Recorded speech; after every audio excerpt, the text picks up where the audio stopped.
Bien le bonjour, j'espère que vous allez bien. C'est la première vidéo du mois de février et je vous retrouve donc classiquement pour les achats livresques du mois de janvier.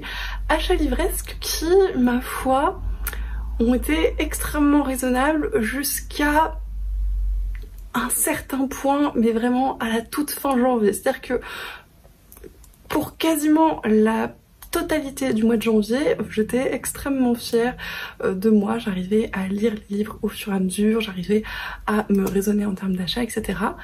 Et à un moment donné, je pourrais vous donner la date et l'heure très précise plus tard dans la vidéo. C'est parti en cacahuète, mais j'ai envie de vous dire comme souvent, n'est-ce pas, toujours est-il que les achats livresques de janvier sont bien plus importants que prévu et qu'ils ne l'ont été une grande partie du mois de janvier, donc tant pis, tant mieux. Honnêtement, je suis comme d'habitude ravie de tous les livres qui ont rejoint mes bibliothèques en ce premier mois de l'année, donc c'est pas franchement un problème. Le seul problème, c'est que ma pile à lire ne désemplit pas, mais ça c'est assez logique. Cela étant, j'ai bien lu en janvier et j'ai vu des livres qui arrivaient un petit peu au fur et à mesure, donc c'est plutôt pas mal. Mais passons, vous l'aurez compris, j'ai pas mal de livres à vous présenter, donc je vous propose qu'on commence. Et on va bien commencer cette vidéo puisque les premiers livres que je vais vous présenter sont lus ou en passe de l'être, et c'était un petit peu mon mot d'ordre pour ce mois de janvier. Je m'étais dit que je n'allais acheter que les livres que j'étais persuadée de lire dans le mois de leur achat, en me disant tout simplement que si je ne les lisais pas rapidement, je n'avais pas besoin de les acheter maintenant. Vous allez voir que ça a plus ou moins bien fonctionné, mais ça a quand même plutôt bien marché. Donc je pense que c'est un principe que je vais essayer de garder au maximum pour les mois prochains et on verra un petit peu ce que ça donne. Mais à terme, c'est censé m'aider à baisser ma pile à lire. On en revient toujours là. Toujours est-il que les premiers livres que j'ai achetés en janvier, c'était des commandes que j'avais faites pour les lectures communes du book club Explora Livre, et le premier n'est autre que Sirius de Stéphane Servan aux éditions du Rouergue. Donc c'est la lecture commune francophone pour Explora Livre en ce mois de janvier. Donc bien évidemment il est déjà terminé puisque le live dédié c'est ce dimanche 5 février à 20 h sur ma chaîne avec Juliette de la chaîne Livre et Sortilège et une invitée surprise. Bon, si vous suivez mes vidéos depuis un moment, ça ne sera probablement pas une grande surprise. Je vous laisse, si vous voulez, faire vos pronostics en commentaire quant à l'invité mystère de ce live. Toujours est-il que je suis ravie qu'on en discute toutes les trois. Je pense que ça va être très très chouette comme d'habitude. Donc si jamais vous avez lu ce livre, si jamais il vous intéresse ou si jamais vous avez envie de passer un bon moment en notre compagnie en ce dimanche soir, n'hésitez pas à nous rejoindre. Je pense que ce sera très cool. On est ici du coup dans un livre post-apo ou père-apocalypse, en tout cas l'apocalypse n'est pas très ancienne, les hommes s'en souviennent encore, il y en a qui l'ont vécu et en gros la terre est devenue infertile, les animaux ont quasiment disparu et donc on a cette jeune fille et cet enfant, donc Avril et Kid, qui essayent de survivre bon gré mal gré à ces conditions difficiles, et il va y avoir une espèce de quête, une espèce de road trip qui va les emmener un peu partout pour découvrir ces paysages désolés et un petit peu d'autres choses. Donc si vous voulez savoir ce qu'on en a pensé avec Juliette et notre invité mystère, n'hésitez pas à venir nous voir sur le live où on en parlera davantage, et j'en parlerai également par la suite en dernière lecture dédiée. La deuxième lecture commune d'Explora Livre pour le mois de janvier, c'est Kindred de Octavia Butler, donc que j'ai ici aux éditions Headline en VO puisque c'est un livre qui est de langue anglaise initialement. Alors pour le coup je ne l'ai pas encore fini, mais il est bien entamé et j'ai bon espoir de le finir aujourd'hui, à peine en retard. Toujours est-il qu'ici on est également dans un récit plutôt de science-fiction où on a le personnage de Dana qui se retrouve, pour une raison qu'elle n'explique pas très bien, au moment de l'esclavage. En fait, tout d'un coup, elle se retrouve transportée en 1815, donc pendant la période de l'esclavage, et comme c'est une femme noire, et ben elle se retrouve confrontée à tout ce à quoi une femme noire pouvait se retrouver confrontée à l'époque, et pour l'instant c'est très intéressant, j'aime beaucoup ma lecture, c'est assez accessible en VO mais on va voir un petit peu ce que ça donne. Et pareil pour celui-là, donc le live se tiendra le mercredi 8 février à 20 h sur la chaîne de Juliette, donc Livre et Sortilège, avec toujours notre invité mystère que je ne cesse de vous teaser, et je pense que ce sera un live très chouette. Si jamais, c'est un livre qui est paru en français sous le titre Lien de sang, donc si vous l'avez déjà lu ou s'il vous tente en français, pas forcément en VO, n'hésitez pas à nous rejoindre également et on vous fera nos avis détaillés à ce moment-là. Ensuite, un autre livre que j'ai déjà lu en lecture commune également avec Lucie et qui nous a été extrêmement bien vendu par Juliette de Livre et Sortilège, c'est Tresse de la mer émeraude de Brandon Sanderson aux éditions du Livre de Poche dans un magnifique format hardback avec des illustrations de partout, avec donc ce type d'illustration régulièrement dans l'ouvrage et des parties également comme ça et des en-têtes de chapitres qui évoluent un petit peu au fur et à mesure de l'histoire et qui sont vraiment extrêmement agréables.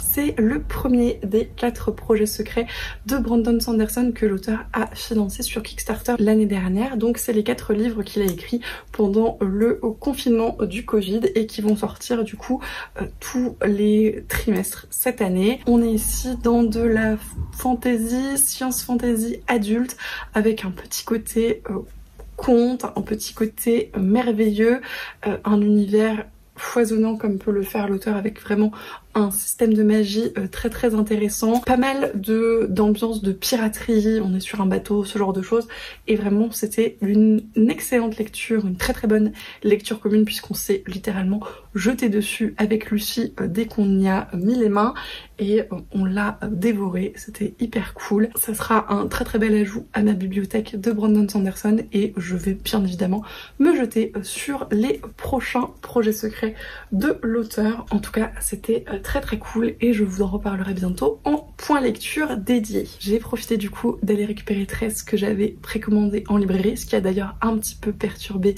les libraires parce que c'était au moment où on n'avait pas beaucoup d'infos sur ce livre puisque la sortie s'est fait vraiment de façon très secrète jusqu'à quasiment le dernier moment. En termes de marketing, je pense que c'est plutôt très bien joué de la part de Brandon Sanderson, mais du coup quand j'ai demandé le livre à mes libraires, ils ne savaient même pas qu'il existait, donc ça a été un petit peu compliqué initialement, mais j'ai fini par l'avoir et comme j'étais là, j'ai fait un petit tour au rayon manga et je me suis pris le tome 10 des Carnets de l'apothicaire, donc de Itsuki Nanao et Nekokurage aux éditions Kiun, une série de mangas que j'affectionne particulièrement, dont je vous rebats les oreilles extrêmement régulièrement.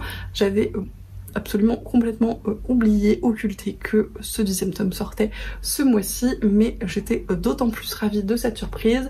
Je l'ai déjà lu, c'était une très bonne continuité à cette série que j'aime beaucoup et je ne sais plus si je vous en ai déjà parlé ou non, mais si ce n'est pas le cas, ça ne saurait tarder. Toujours dans les suites de séries de manga, je me suis pris les tomes 5 et 6 de Frieren de Kanehito Yamada et Tsukasa Abe aux éditions Kiun toujours. Pareil, une série de mangas que j'aime beaucoup. On est ici plutôt dans de l'heroic fantasy avec une elfe qui est accompagnée d'un groupe de joyeux lurons vit des aventures un petit peu diverses et qui, comme elle est une elfe et qu'elle a des centaines voire un millier d'années d'espérance de vie, a une gestion du temps et des souvenirs qui est très différente de ses compagnons et qui amène parfois à des situations un petit peu rocambolesques. J'ai également déjà lu ces 2 tomes, je vous en ai parlé pendant le reading vlog du Readathon organisé par Nina Quill puisque je les ai lus à cette occasion. C'était de très bonnes lectures et je continuerai la série avec plaisir. Je vous en reparlerai également plus précisément dans des dernières lectures dédiées. Du côté des réceptions, ce mois-ci, j'ai eu le grand plaisir de recevoir une précommande Ulule que j'attendais depuis quelques mois, pas très longtemps honnêtement, mais il me faisait tellement envie que je n'avais qu'une hâte, c'est de le lire. C'est bien évidemment The Art of Fifal, donc de Fifal l'illustratrice, aux éditions Achilleos. Je vous l'ai déjà présenté, je l'ai même unboxé devant vos yeux ébahis pendant ma vidéo sur les crowdfunding et sur la plateforme Ulule plus particulièrement. Je vous la remettrai dans le petit si vous ne l'avez pas encore vu. Les goodies qui accompagnent ce livre sont absolument splendides si jamais. Toujours est-il que c'est donc un artbook de l'illustratrice Fifal qui est absolument splendide et qui est donc une de mes trop nombreuses lectures en cours. C'est un livre que je picore pour l'instant parce que je trouve que ça s'y prête bien et ça me permet de m'imprégner un petit peu de ces illustrations que je trouve absolument splendides. Je prends énormément de plaisir à cette lecture et je vous en reparlerai quand elle sera terminée. Une autre réception Ulule que j'attendais, c'est Le Contrat de Noël de Sarah Fay aux éditions Lasca, donc qui est comme son nom l'indique, une romance de Noël avec du fake dating. Celui-là aussi, il est déjà lu et je vous en ai parlé pour le reading vlog du Readathon de Nina Quill également.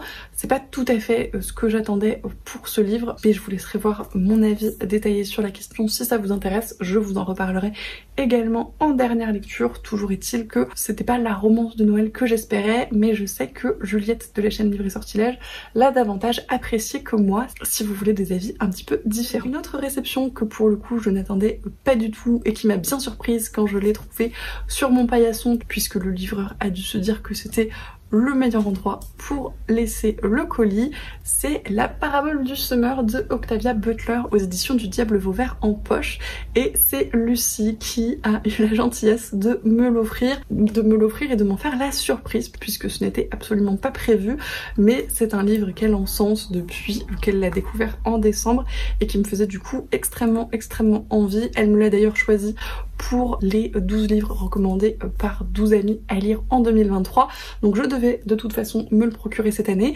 et elle m'a facilité la tâche puisqu'elle l'a fait pour moi, ce qui va me permettre de continuer à découvrir Octavia Butler, puisque Kindred, que je suis en train de lire en ce moment, me titille pas mal et me fait dire que vraiment je pense que l'autrice a beaucoup de potentiel et plein de choses à dire. On est ici dans du post-apo a priori, avec pareil une question je crois de religion et de société assez intéressante, donc j'ai très hâte de le découvrir. J'en sais pas grand chose à part que Lucie l'a adoré, mais je pense que je prends pas grand risque de toute façon et j'aimerais bien le lire assez rapidement, donc j'espère vous en reparler très vite. Ensuite, le 19 janvier, il y avait une sortie La Talente qui me faisait énormément de l'œil, qui m'avait été très bien vendue par le libraire en plus, pour laquelle je me suis littéralement ruée en librairie, et c'est bien évidemment L'Impératrice du ciel et de la fortune de Niveau aux éditions La Talente dans un très beau format hardback avec un petit ruban. On est ici dans de la fantaisie à inspiration asiatique, peut-être chinoise je dirais, vraiment très forte, un récit très particulier, assez onirique, assez fantasmagorique, très suggéré. Je l'ai déjà lu en lecture commune avec Lucie, on l'a littéralement bouffé en une soirée et c'était très cool. Je vous en reparle bientôt en dernière lecture, mais en tout cas c'est un magnifique objet livre et une très belle expérience de lecture. Et pareil, je me suis dit que je n'allais pas m'arrêter là pour ce passage à La Talente, même si j'ai été plutôt très raisonnable puisque je n'ai pris qu'un seul autre livre, c'est ce magnifique objet livre, donc l'encyclopédie du merveilleux Les Sorcières de Cécile Roumibière, illustrée par Benjamin Lacombe aux éditions Albert Michel Jeunesse. On est ici dans un beau livre donc sur les sorcières qui est de toute beauté et absolument énorme. Hop. Et qui retrace pas mal de sorcières donc de la mythologie occidentale, mais également africaine, asiatique, native américaine, etc. C'est absolument passionnant, c'est absolument magnifique. Je l'ai déjà lu, je avais commencé à vous le présenter pendant le reading vlog, mais je l'ai fini peu après, et pareil, je vous en reparle bientôt en dernière lecture graphique, mais c'est vraiment un très bel objet livre, extrêmement intéressant. Ensuite, je vous en ai parlé pendant le reading vlog, mais du coup, fin janvier, je suis allée à une dédicace pour ce livre, Sexe, bébé et rock'n'roll de Valériane Labroche aux éditions Le Courrier du Livre, qui est donc une maison d'édition québécoise. L'autrice est française, immigrée au Québec, et elle va raconter ici l'histoire de sa grossesse, de la conception jusqu'à son postpartum et comment ça s'est passé.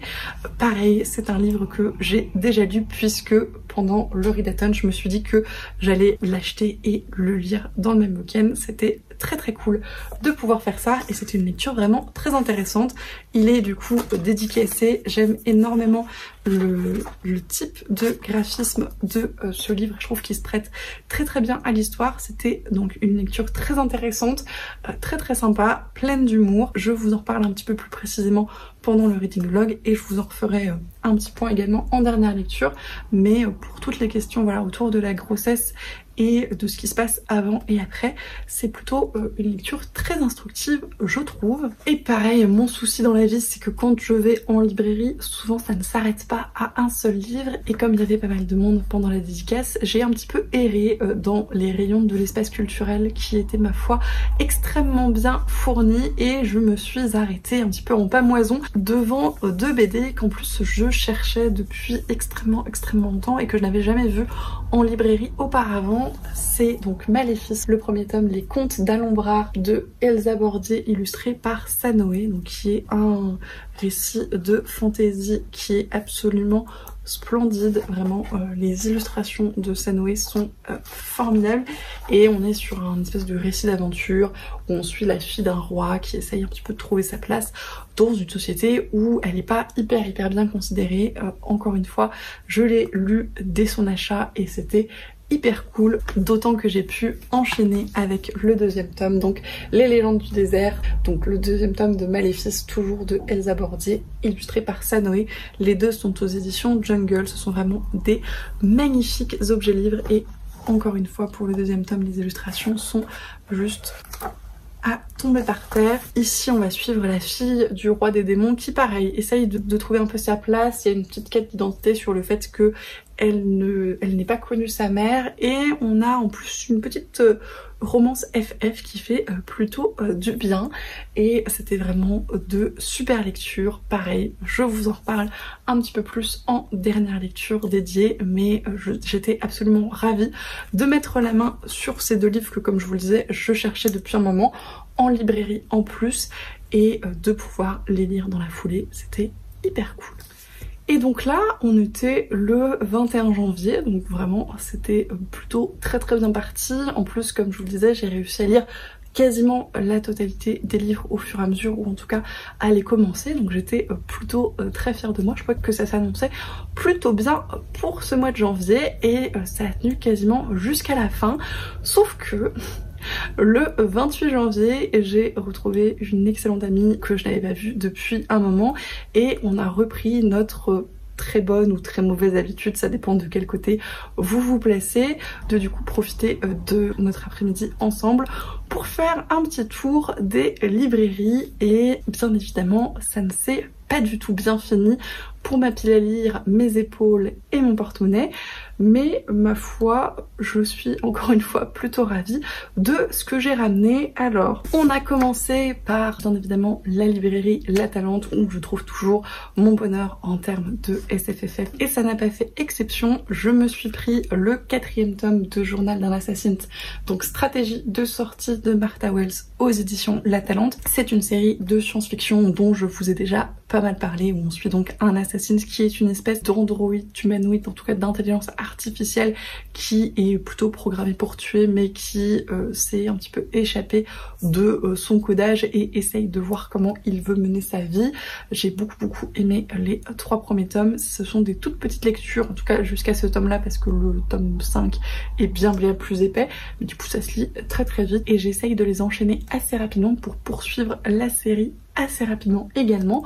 Donc c'était plutôt logique de l'acheter à ce moment-là, parce que, encore une fois, c'est une suite de saga et qu'on essaye de faire ça en 2023. Je me suis pris également un autre livre qui me faisait envie depuis hyper longtemps, et globalement c'est le grand thème de cette espèce de sortie décadente en librairie.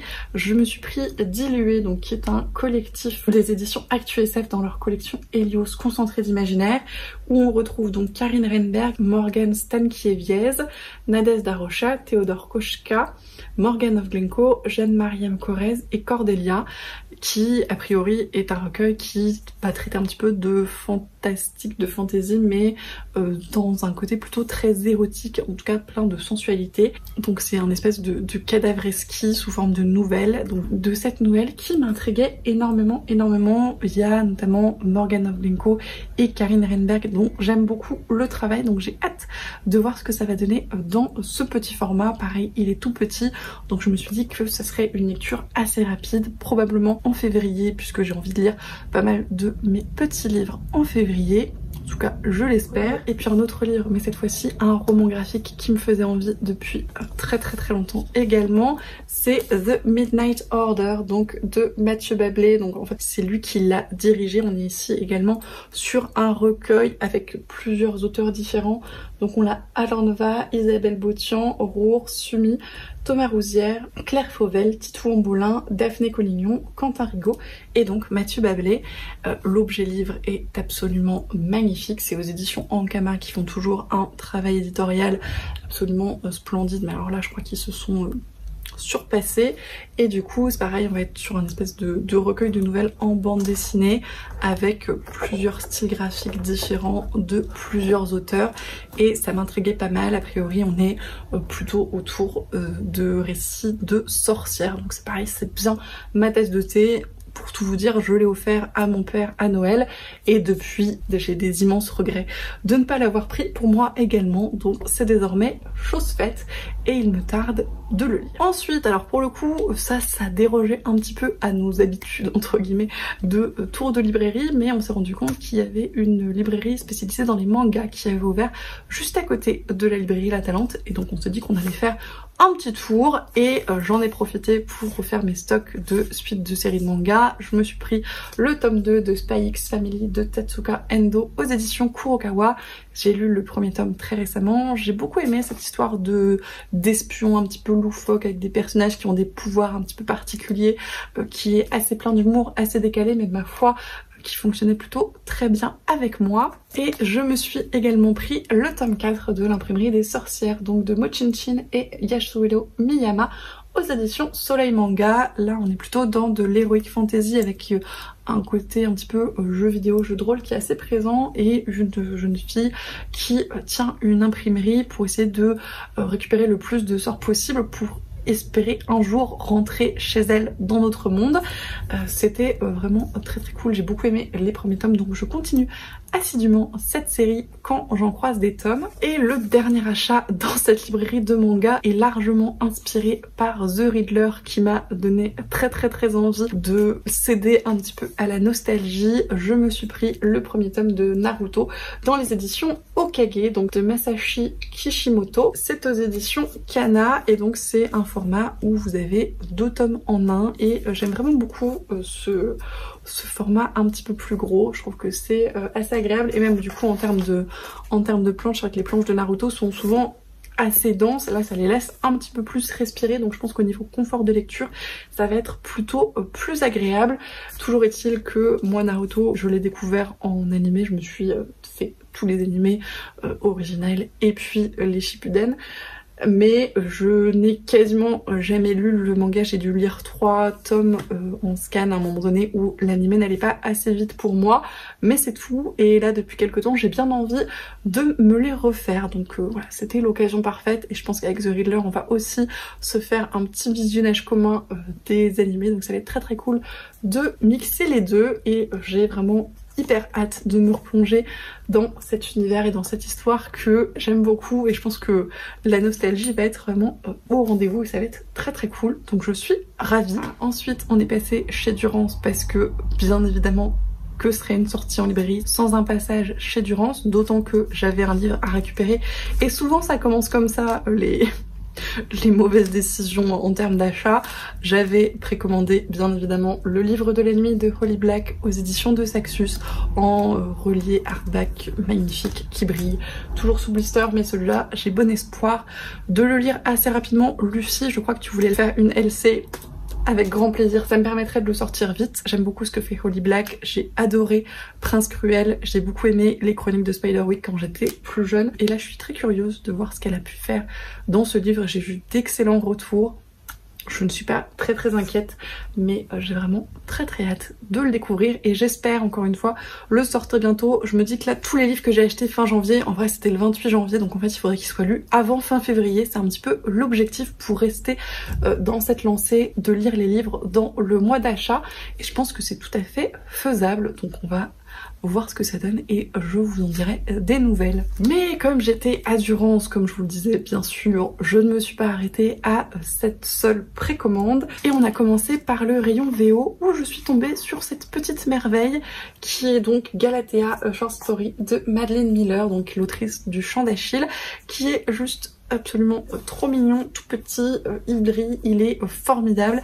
Et donc c'est une novella sur la réécriture du mythe de Galatée, donc Galatée et Pygmalion dans donc la mythologie grecque, donc le sculpteur qui a rendu sa création, sa sculpture vivante.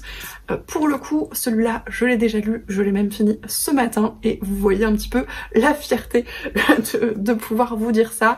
Et c'était très très intéressant. Pareil, je vous en reparle bientôt en dernière lecture, mais je suis absolument ravie d'avoir pu le découvrir parce que ça faisait un moment qu'il me tentait.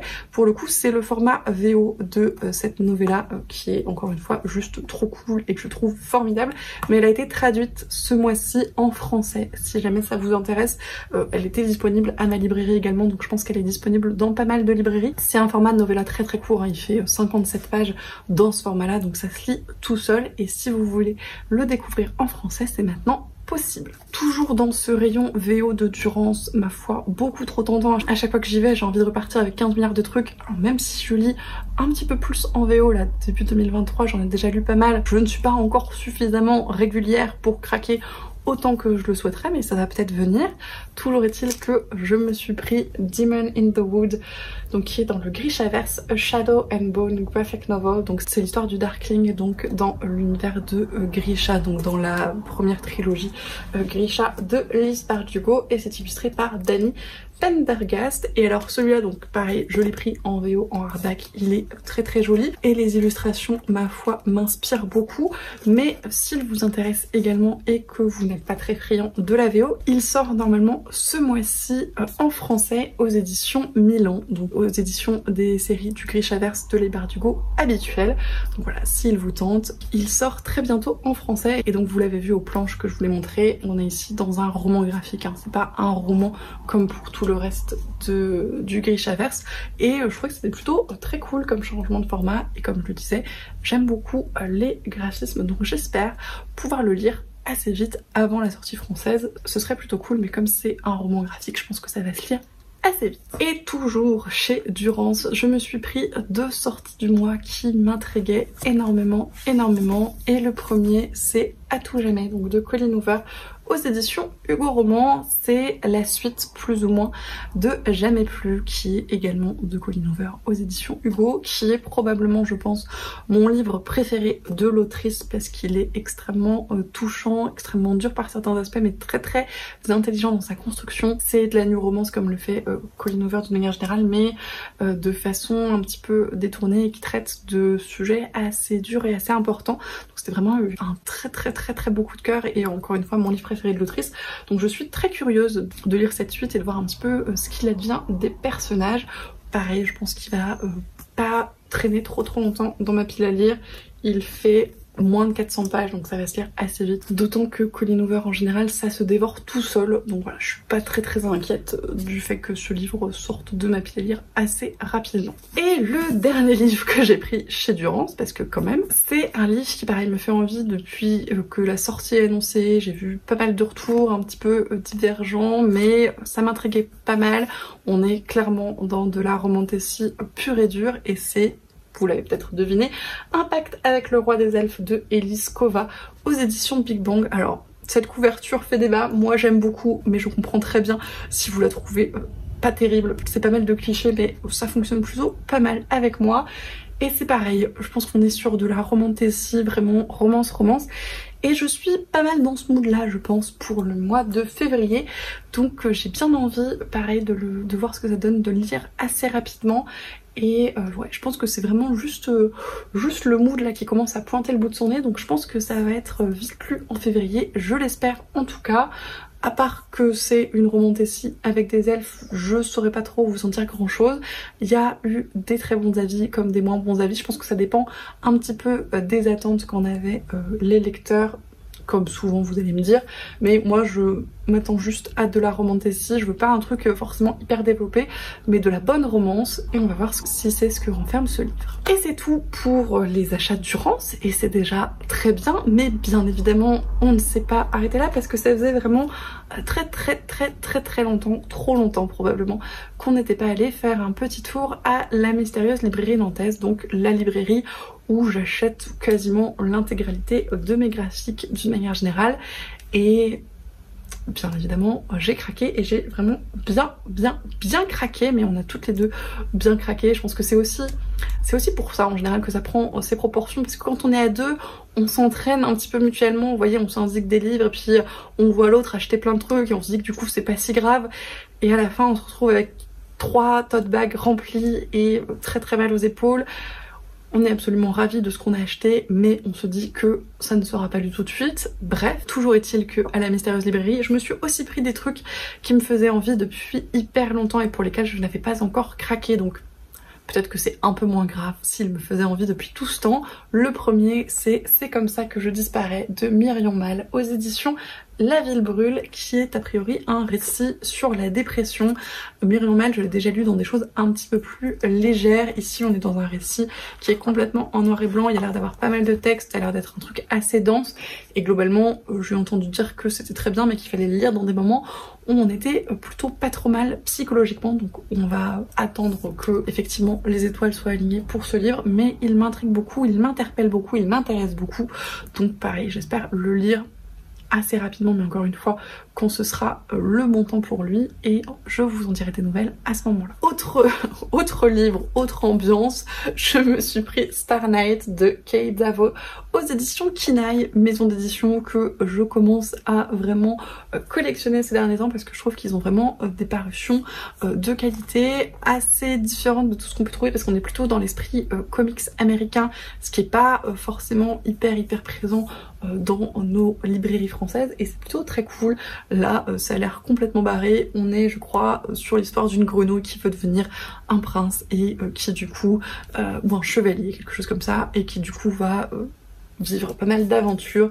Les dessins sont juste complètement what the fuck, mais plein de couleurs et trop mignon, et ça a l'air d'être un petit peu le thème de ce comics, donc j'ai très hâte de le lire. Je pense que ça va être un très bon moment de lecture. Un autre livre qui me fait envie depuis que je l'ai vu en librairie, par tout ce qu'il semble inspiré et notamment par son titre, c'est Mon ami Pierrot, donc de Jim Bishop aux éditions Glénat.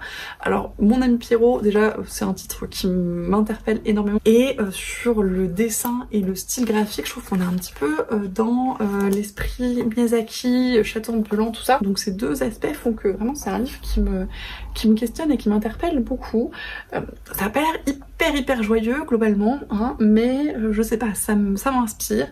Je n'en sais pas grand chose à part cette couverture et ces dessins et ce titre assez étrange, mais j'ai vraiment très hâte de me plonger dedans, et pareil, j'espère vous en reparler très vite. Et ensuite et enfin, je me suis pris 2 suites de sagas qui me faisaient envie, pareil depuis leur sortie. Le premier, c'est le tome 2 de Ténébreuse, donc de Malier et Hubert, qui est aux éditions Dupuis dans la collection Air Libre, avec un bandeau très moche que j'enlèverai pendant ma lecture. J'avais beaucoup apprécié le premier tome de Ténébreuse, qui est plutôt de la fantaisie avec une princesse qui sort un petit peu de l'ordinaire, des trucs assez dark, mais qui ma foi fonctionnaient plutôt très bien, et ça fait un moment que ce tome 2 est sorti, mais je ne me l'étais pas encore procuré. C'est désormais chose faite, et encore une fois j'espère le lire très vite. Et le dernier livre, et donc la dernière suite et fin de série graphique de cette vidéo, c'est donc le 2e tome de Gentleman. Alors je me suis pris le coffret parce que j'avais lu le premier tome chez une amie et je ne l'avais pas en ma possession, et quand j'ai vu ce magnifique coffret, j'ai un petit peu hésité, et je me suis dit que j'avais vraiment beaucoup apprécié le premier tome, donc que j'allais me faire ce petit plaisir en plus de tout le reste. Et donc je vais vous montrer du coup les objets livres si j'arrive à les sortir. C'est toujours le problème des coffrets, c'est très joli mais c'est pas évident. Donc Gentle Minds épisode 1 de Diaz Canales, Valero et Lapone aux éditions d'Argo. Donc celui-là je l'ai déjà lu, je me ferai peut-être une relecture parce que ça fait quelques temps maintenant, donc je vais voir, je vais commencer le deuxième et je vais voir si j'arrive à tout relier ou s'il faut que je me rafraîchisse un petit peu la mémoire. En tout cas c'était très très cool. On est dans les années 40 à New York et on suit une jeune femme qui essaie un petit peu de sortir de sa condition. Elle était meneuse de revue et elle va petit à petit s'élever dans le milieu du journalisme new-yorkais et c'était vraiment très très cool. Et donc on a le deuxième et dernier tome donc de Gentle Mind, donc toujours de Diaz Canales, Valero et Lapone, et toujours aux éditions d'Argo. Et c'est vraiment un style graphique que j'aime beaucoup, c'est très particulier, il y a pas mal d'ambiance colorée comme ça, mais c'est vraiment quelque chose qui me parle et j'avais vraiment beaucoup apprécié le premier épisode, donc à voir pour ce deuxième volume. Et voilà, c'en est tout pour ces achats livresques qui ont finalement fini de façon un petit peu disproportionnée, mais qui avaient plutôt très bien commencé pour ce mois de janvier. J'espère que février sera un petit peu plus raisonnable, toujours dans l'optique d'espérer un jour diminuer cette pile à lire qui n'en finit pas.